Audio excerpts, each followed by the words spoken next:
আসলে খুবই জরুরি একটি প্রশ্ন করেছেন যে আমরা শুধু ফুল দেওয়া বা একটি দিন স্মরণ করার মধ্যেই মনে করি যে মুক্তিটা মিলে যায় বা আমাদের স্বাধীনতা আসে। আসলে এটা কোনোভাবেই কাঙ্ক্ষিত নয়। আমি মনে করি এটি সারা বছরের জন্য হওয়া উচিত এবং আমাদের সবসময় এটি ধারণ করা উচিত যে মুক্তির বিষয়টি আসলে চিরন্তন। এটি সবসময় থাকা উচিত। কেন একটি দিনে সীমাবদ্ধ থাকবে? মুক্তি তো সীমাবদ্ধ কোনো বিষয় নয়। কাজেই আমি আপনার সাথে একমত যে এটি কখনোই কাঙ্ক্ষিত নয় যে এটি শুধু এই সময় আসলেই আমরা ঠিক করব।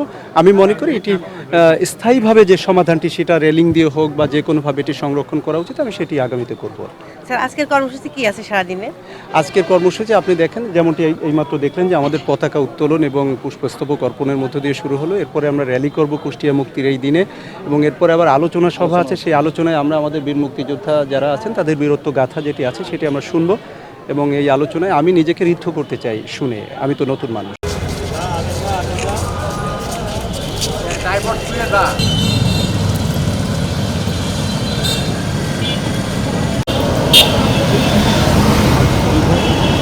ربنا العالمين رسوله حافظ رسول السلام عليه দেশে সমৃদ্ধ সালের প্রদেশ হিসেবে কবুল মঞ্জুর করিও না মুরসালিন আলহামদুলিল্লাহি রাব্বিল আলামিন। কুষ্টিয়া জেলার মাননীয় জেলা আব্দুল্লাহ আল মামুন এবং ডেপুটি কমান্ডার